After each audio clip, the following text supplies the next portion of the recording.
Bismillahirrahmanirrahim. Assalamualaikum warahmatullahi wabarakatuh. Hamdan lillahi sholatan wa salaman li rasulillahi wa ala alihi wa ashabihi wa man walahu wa la haula wa la quwata illa billah amma ba.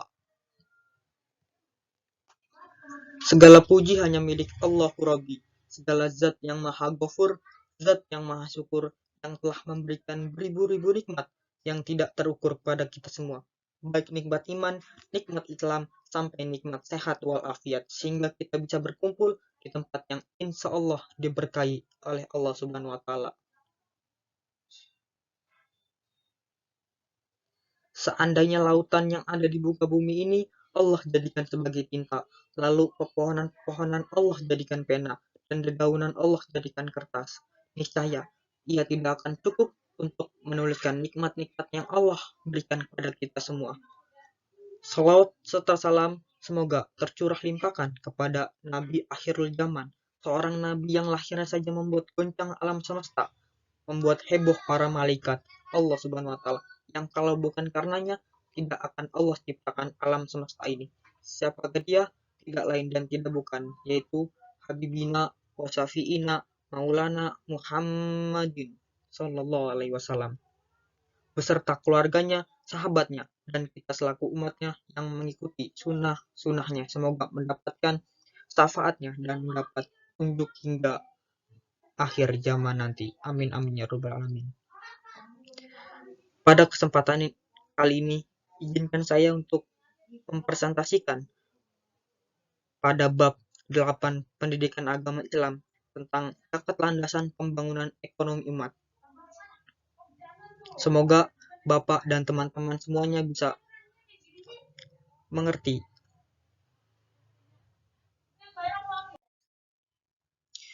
A'udzu billahi minas syaitonir rajim. Bismillahirrahmanirrahim. Faqra'u ma tayassara minal Qur'an.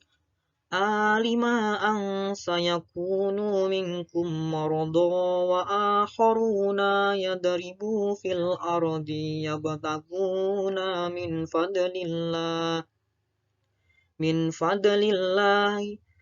fadlillahi wa akharuna yuqatiluna fi sabilillah.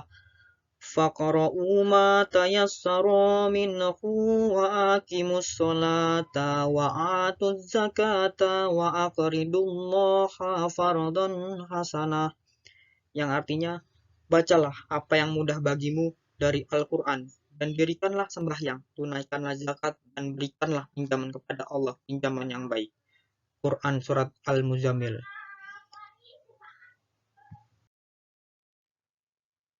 Untuk pengertian zakat menurut bahasa berasal dari bahasa Arab, za dan ka, yang berarti tumbuh, berkembang, suci, bersih, berkah, dan pujian. Menurut istilah, zakat merupakan kewajiban muslim yang kaya, yang diberi karunia lebih oleh Allah Subhanahu wa Ta'ala, memiliki kekayaan minimum setara 200 dirham atau 85 gram emas tahun. Untuk menegakkan keadilan sosial, zakat merupakan tindakan transfer kekayaan dari golongan kaya ke golongan tidak berpunya. Zakat dituntut oleh kelas lemah dan miskin atau dipaksakan oleh negara. Orang-orang yang lemah serta cacat fisik dan mental tidak lagi mampu bekerja, berada dalam pengawasan negara. Bandingkan dengan welfare state system di negara kapitalis. Kewajiban seorang muslim membelanjakan harta untuk kepentingan sosial kemanusiaan di jalan Allah diungkapkan dalam berbagai kata, antara lain zakat, sedekah, dan al-waqfu. Allah memberikan perhatian yang serius terhadap syariat zakat sehingga mendapatkan azab yang sangat pedih. Quran Surat 9 ayat 34-35. Sanksi itu antara lain ditimpakan kelaparan dan kemarau panjang, sabda Nabi Muhammad SAW yang diriwayatkan oleh At-Tabrani, artinya Golongan orang-orang yang tidak mengeluarkan zakat akan ditimpa kelaparan dan kemarau yang panjang. Hadis lain artinya, bila mereka tidak mengeluarkan zakat, berarti mereka menghambat hujan turun. Seandainya binatang tidak ada, pastilah mereka tidak akan diberi hujan. Hadis riwayat Ibnu Majah, Bazar, dan Baihaqi dari Ibnu Umar. Kemudian prinsip-prinsip zakat. Yang pertama ada prinsip keyakinan.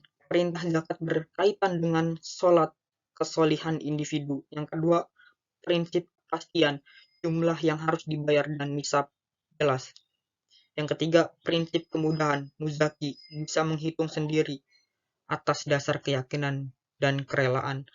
Yang keempat, prinsip keadilan dan persamaan. Ketentuan zakat ini adalah ketentuan syara Allah dan Rasulnya, di mana perhitungan zakat selalu mempertimbangkan depresiasi, penyusutan produktivitas, dan keuntungan. Kemudian yang kelima, prinsip produktivitas mencegah kecenderungan untuk menimbun sumber daya ekonomi dan uang tunai yang tidak digunakan. Sebaliknya, ia mendorong kuat untuk menginvestasikan persediaan yang tidak terpakai ini. Kemudian, harta yang wajib dizakatkan, nisab dan kadar zakatnya. Yang pertama adalah emas dan perak, tabungan dan laba, perdagangan saham, sero, obligasi 2,5%, ternak dan hewan domestik. Yang ketiga, hasil bumi pertanian 5-10%, mesin industri atau pabrik dan hasil pabrik 10% dari hasil bersih setelah dikurangi depresiasi. Yang kelima, rikaz, tambang, mineral dan harta terpendam 20%. Yang keenam, hotel dan sewa akomodasi lainnya 2,5% dengan mempertimbangkan produktivitas dan keuntungan.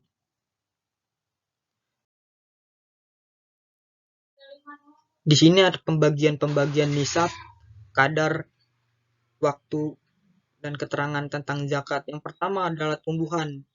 Di antaranya untuk padi, nisabnya 1.481 kg gabah atau 815 kg beras. Untuk kadarnya 5% sampai 10%. Untuk waktunya setiap panen. Keterangan di sini, timbangan beras sedemikian itu bila setiap 100 kg gabah menghasilkan 55 kg beras.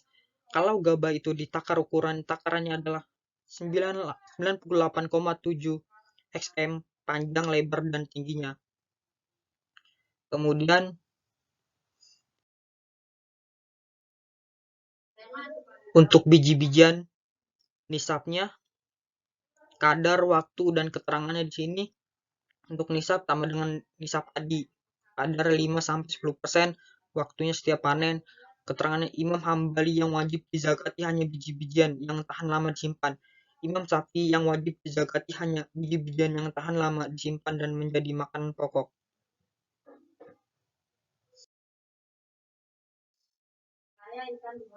Kemudian untuk tanaman. Di sini untuk nisab sama dengan padi, kadar 5-10%, waktunya setiap panen. Keterangan, menurut mazhab Hanafi wajib dizakati tanpa ada batasan. Menurut mazhab Syafi'i, Maliki, Hambali wajib dizakati apabila dimaksudkan untuk bisnis. Zakat zarah 2,5%.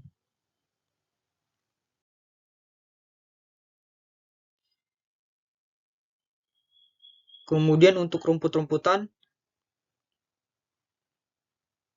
nisab sama dengan nisab padi, kadar 5-10% setiap panen,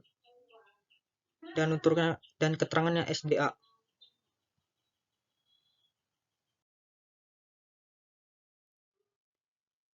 Kemudian untuk buah-buahan, untuk nisabnya sama dengan nisab padi, kadarnya 5-10%, waktunya setiap panen. Kemudian keterangan SDA menurut mazhab Maliki, Hambali, Syafi'i, selain kurma dan anggur kering atau kismis yang bisa kita lihat, wajib dizakati apabila dimaksudkan untuk bisnis dengan kadar zakat 2,5%.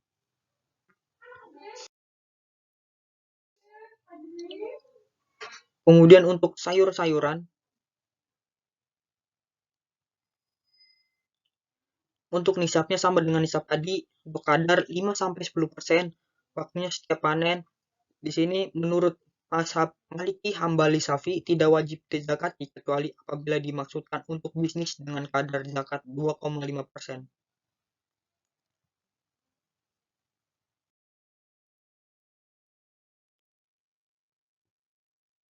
Kemudian untuk emas dan perak, di sini keterangannya untuk emas murni nisabnya senilai 91,92 gram emas murni untuk kadarnya 2,5%, waktunya setiap tahun menurut mazhab Hanafi.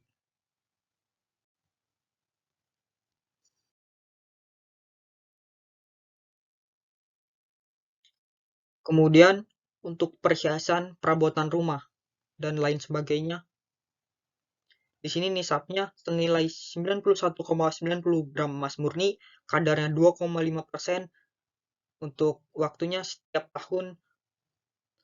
Perhiasan yang dipakai dalam ukuran yang wajar dan halal menurut Maliki, Syafi'i, dan Hambali tidak wajib dizakati.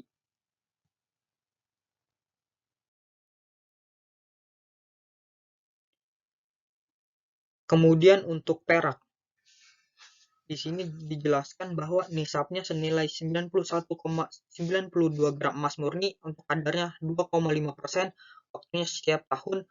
Menurut mazhab Hanafi nisabnya 700 gram.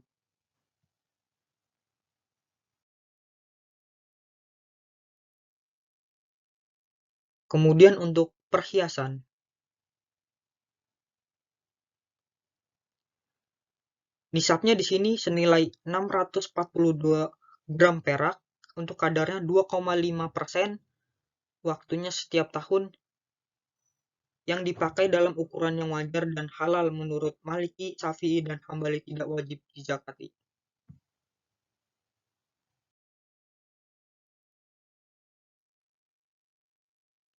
Kemudian untuk logam mulia, di sini untuk nisabnya senilai 91,92 gram emas murni untuk kadarnya 2,5% untuk waktu setiap tahun. Menurut mazhab Hanafi, Maliki, Syafi'i, dan Hambali tidak wajib dizakati kecuali untuk diperdagangkan kategori zakat tijarah.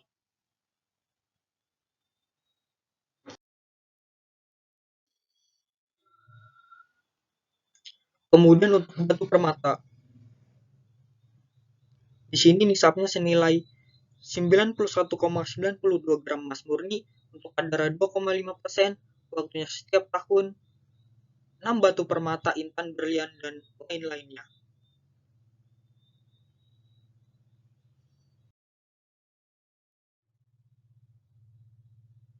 Kemudian kita masuk perusahaan,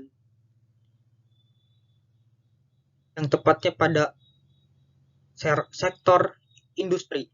Di sini nisabnya senilai 91,92 gram emas murni untuk kadar 2,5% untuk waktu setiap tahun. Di sini menurut mazhab Hanafi nisabnya 107,76 gram, sedangkan menurut Yusuf Qardawi 85 gram.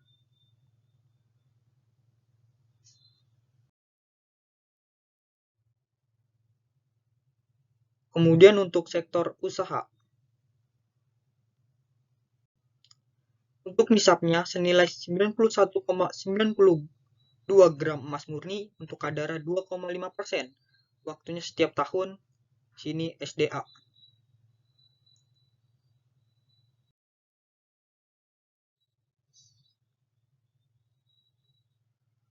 Di sini untuk sektor usaha ekspor dan impor, nisabnya senilai 91,92 gram emas murni untuk kadar 2,5% untuk waktu setiap tahun, dan untuk keterangannya SDA.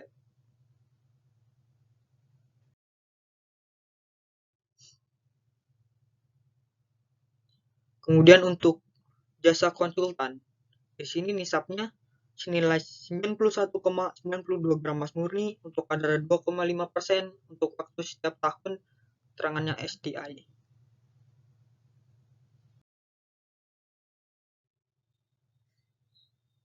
Kemudian untuk pendapatan gaji,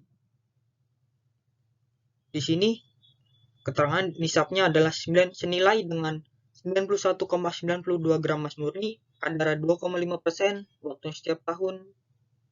Untuk keterangan SDI.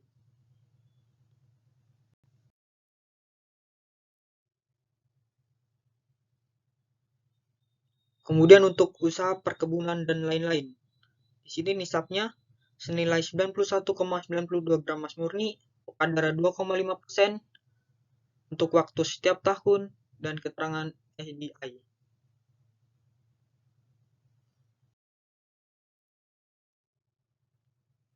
Kemudian untuk tabungan.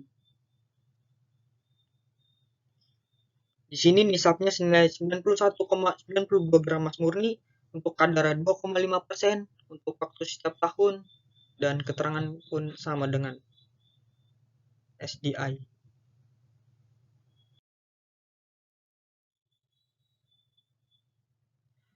Kemudian untuk binatang ternak, atau di sini dijelaskan untuk kambing dan domba. Di sini nisabnya 40 sampai 120 ekor untuk kadar 1 ekor domba umur 1 tahun atau 1 kacangan umur 2 tahun. Waktunya setiap tahun. Di sini setiap tambah 100 ekor zakatnya tambah 1 ekor domba umur 1 tahun kacangan. Umur 2 tahun.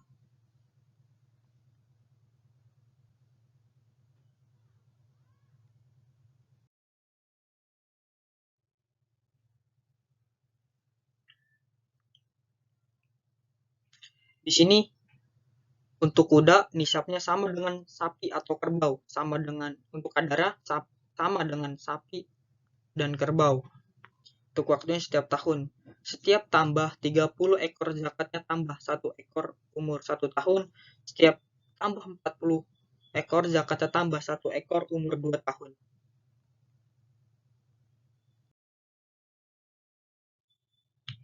Kemudian untuk sapi dan kerbau. Di sini nisabnya 30 ekor. Untuk kadara 1 ekor domba umur 1 tahun, 1 kacangan umur 2 tahun. Untuk waktunya setiap tahun. Di sini keterangannya setiap tambah 30 ekor zakatnya tambah 1 ekor umur 1 tahun. Setiap tambah 40 ekor zakatnya tambah 1 ekor umur 2 tahun.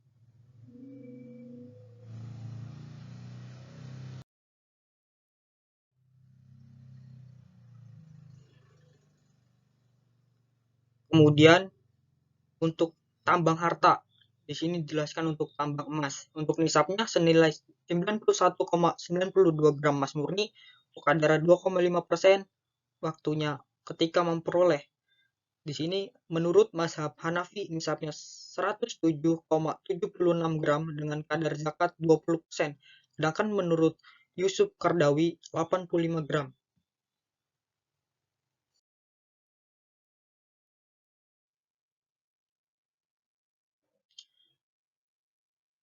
Kemudian untuk tambang perak, di sini nisabnya dijelaskan senilai 642 gram emas untuk kadar 2,5% untuk waktu ketika memperoleh. Di sini menurut mazhab Syafi'i dan Maliki wajib dizakati apabila diperdagangkan zakat tijaroh, sedangkan kadar zakatnya 20%.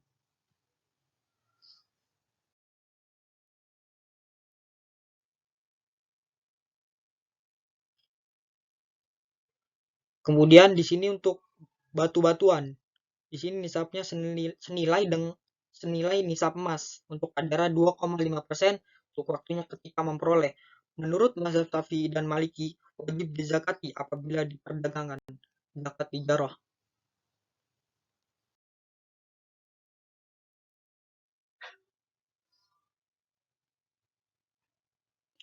Kemudian untuk minyak gas, di sini nisabnya senilai dengan nisab emas kadar 2,5% untuk waktunya ketika memperoleh. Di sini menurut mazhab Syafi'i dan Maliki wajib dizakati apabila diperdagangkan zakat tijarah.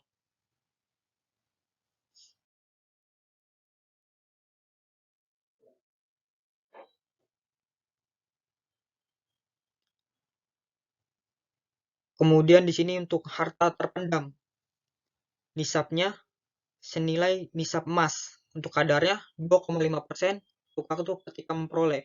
Menurut mazhab Syafi'i dan Maliki, selain emas dan perak tidak wajib dizakati. Menurut mazhab Hanafi, harta terpendam selain logam tidak wajib dizakati.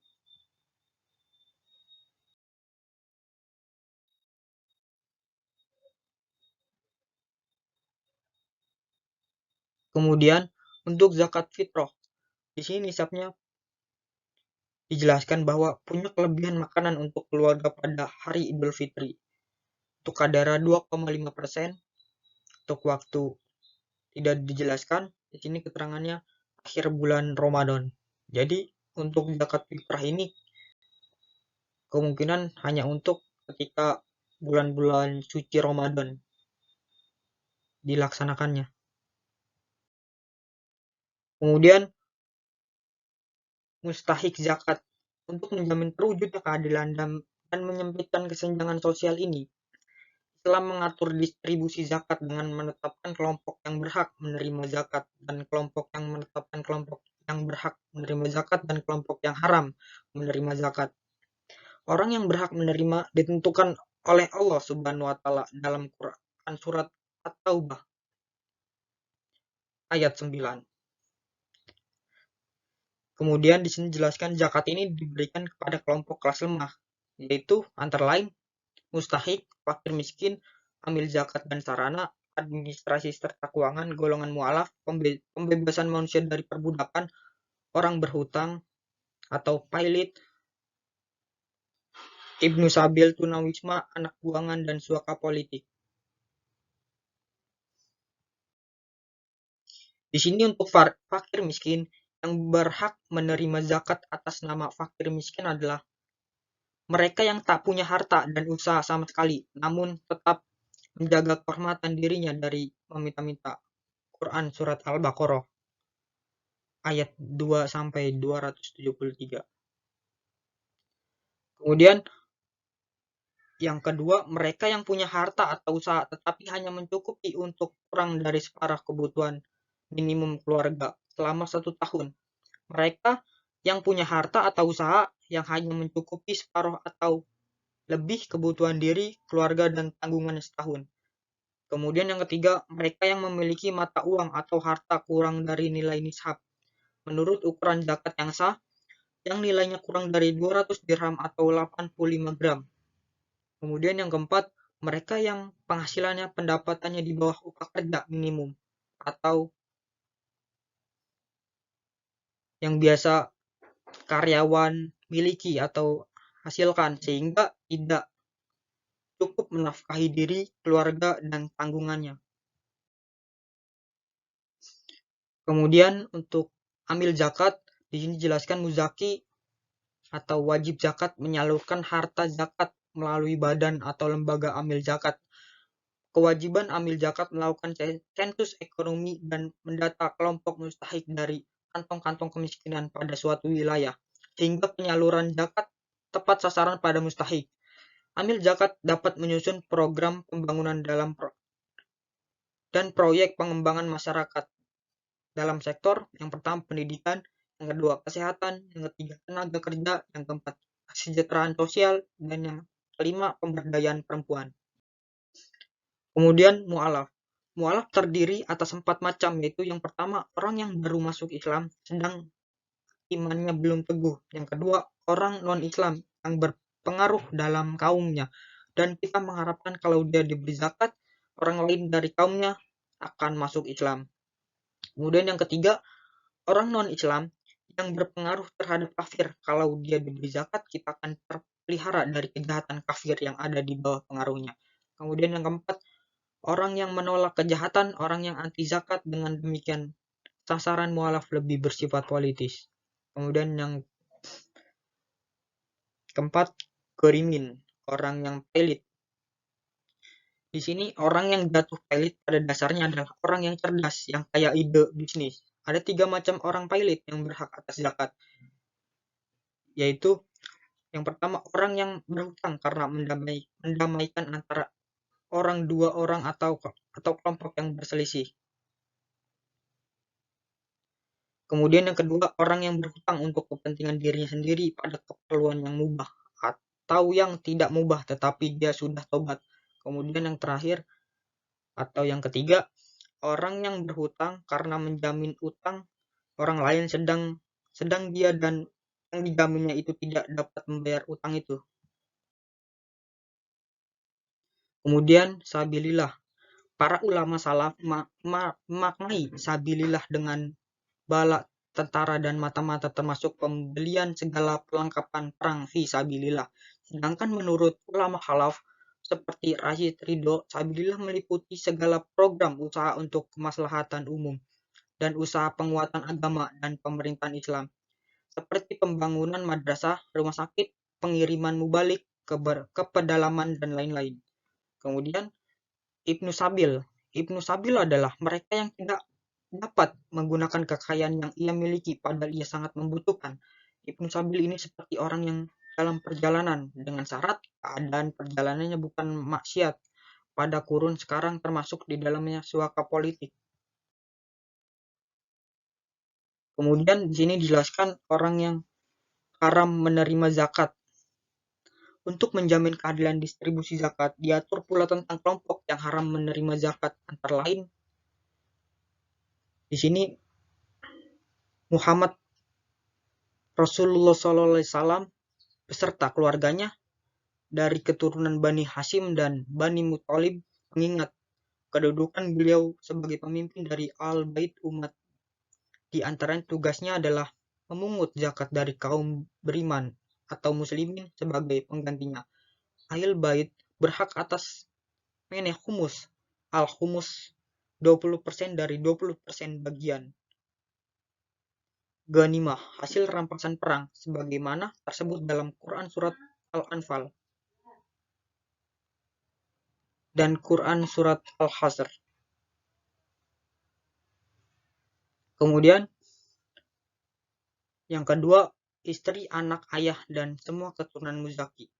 Seorang suami tidak membenarkan memberikan zakatnya kepada istrinya sendiri, demikian pula kepada anggota keluarga sendiri dalam garis keturunan ke atas, yakni ayah, ibu, kakek, nenek, dan seterusnya. Ataupun dalam garis keturunan ke bawah, yakni anak, cucu, dan seterusnya, karena mereka termasuk dalam kelompok orang yang wajib dinafkahi oleh muzaki. Anggota keluarga memiliki surplus ekonomi wajib memberi nafkah kepada anggota lainnya atau membantu antar individu atau kelompok. Kemudian di sini yang ketiga, orang kafir atau murtad tidak berhak menerima zakat. Demikian juga orang boros, yakni orang yang selalu membelanjakan uang untuk maksiat meskipun tercatat muslim atau fasik, ia tidak berhak menerima zakat.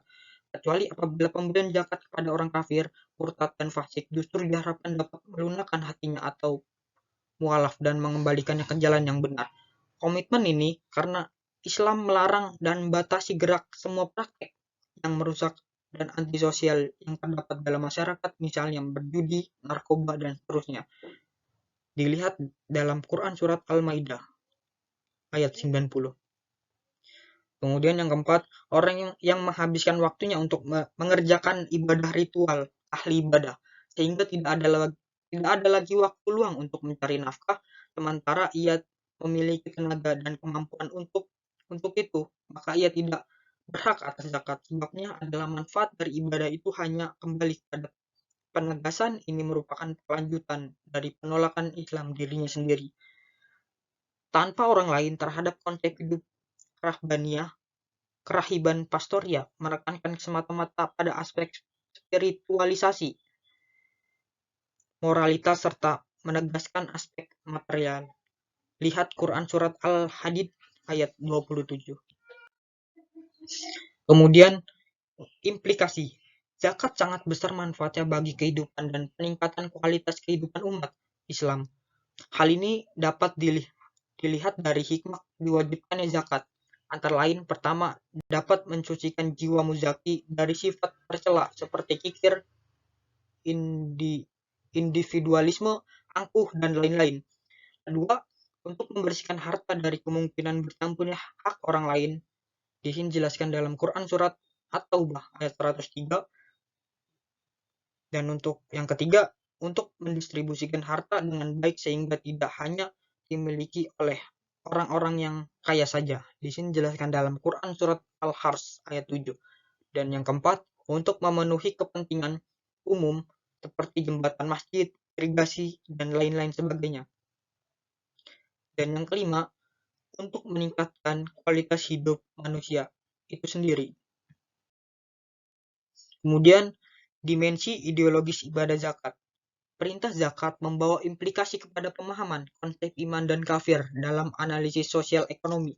Dalam tinjauan sosial ekonomi, orang kafir adalah orang yang memupuk kekayaan dan terus membiarkan kezaliman dalam masyarakat serta merintangi usaha-usaha menegakkan keadilan. Mereka mementingkan dunia kebendaan melebihi semua kepentingan lain dan mengabaikan nilai-nilai moral kehidupan. Dapat dilihat dari Quran surat An-Najm ayat 29 sampai 30 dan Yunus ayat 7 sampai 8. Mereka terjerat perangkap setan dengan perasaan takut miskin dan kehilangan kekuasaan. Dapat dilihat dari Quran surat Al-Baqarah ayat 2 sampai 268. Orang mukmin bukan sekedar orang yang beriman kepada Allah, tapi ia juga seorang reformis yang berjuang menegakkan keadilan dan melawan kezaliman serta penindasan. Orang yang beriman atau orang mukmin tidak hanya menjadikan agama sebagai atribut kesalehan pribadi, ia juga membuat Islam yang dianutnya sebagai fungsional, sebagai perubahan sosial untuk memperbaiki situasi umat.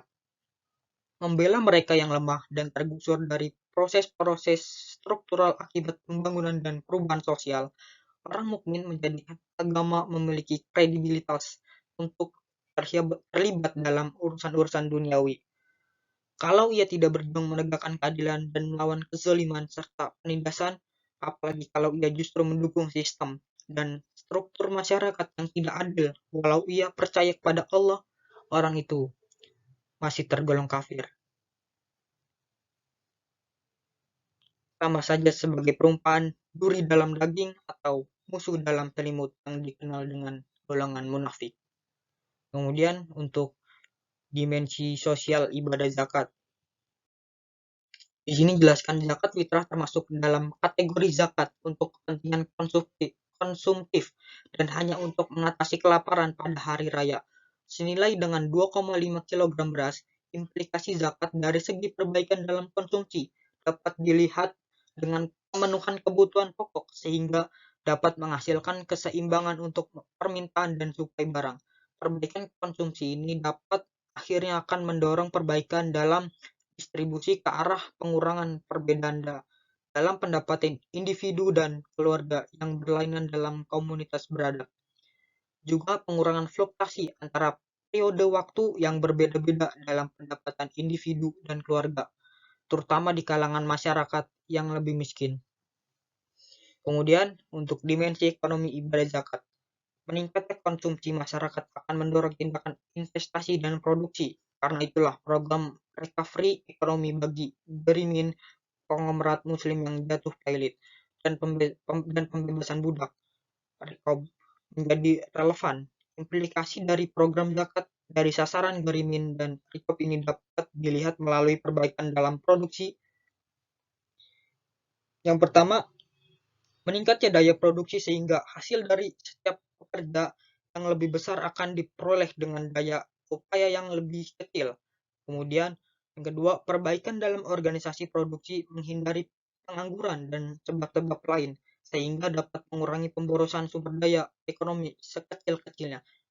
Kemudian yang ketiga, perbaikan dalam susunan pola produksi sehingga dapat melayani kebutuhan masyarakat itu sendiri. Kemudian untuk dimensi politik ibadah zakat, meningkatnya konsumsi masyarakat yang disertai dengan perbaikan investasi dan produksi pada sektor real mikro akan memperbaiki sektor makro ekonomi. Di masa devisa tabungan, devisa negara akan meningkat lewat peningkatan ekspor hasil produksi dan mengurangi impor dengan memanfaatkan sumber daya baku lokal. Jika tabungan negara membaik dan bebas dari hutang, maka martabat bangsa membaik. Negara dapat meningkatkan anggaran bagi program sosial, pendidikan, dan kesehatan, termasuk suaka politik untuk Ibnu Sabil dan mualaf, serta anggaran pertahanan dan keamanan untuk Sabilah, atau yang biasa disebut Sabilillah. Untuk yang terakhir, penutup, dari kesimpulan materi yang pada pagi hari ini saya sampaikan, kita tahu bahwa syariat zakat diturunkan untuk mengatasi kemiskinan dan problem ketidakadilan sosial. Zakat sangat berfaedah bagi kehidupan pribadi dan jamaah Islam secara keseluruhan, karena zakat tidak hanya didistribusikan untuk keperluan konsumtif seperti untuk memberi makan fakir, miskin, atau orang yang cacat fisik, tapi juga untuk kepentingan produktif bagi mustahik, seperti bantuan keuangan, modal usaha, agar mereka terlepas dari kemiskinan dan menuju menjadi muzaki. Tetapi, meskipun ada ajaran zakat, mengapa umat Islam di Indonesia, bahkan di dunia Islami pada umumnya, tetap tergolong miskin? Nah, ini menjadi pertanyaan kita bersama. Mungkin pada kesempatan yang lainnya bisa kita diskusikan bersama. Mungkin itu saja yang bisa saya sampaikan. Mohon maaf apabila ada kata-kata yang salah atau kata-kata yang keliru. Saya sebagai manusia pasti mempunyai kesalahan, karena kesempurnaan hanya milik Allah Subhanahu wa taala. Mungkin saya pribadi undur diri. Wabillahi taufiq wal hidayah. Assalamualaikum warahmatullahi wabarakatuh.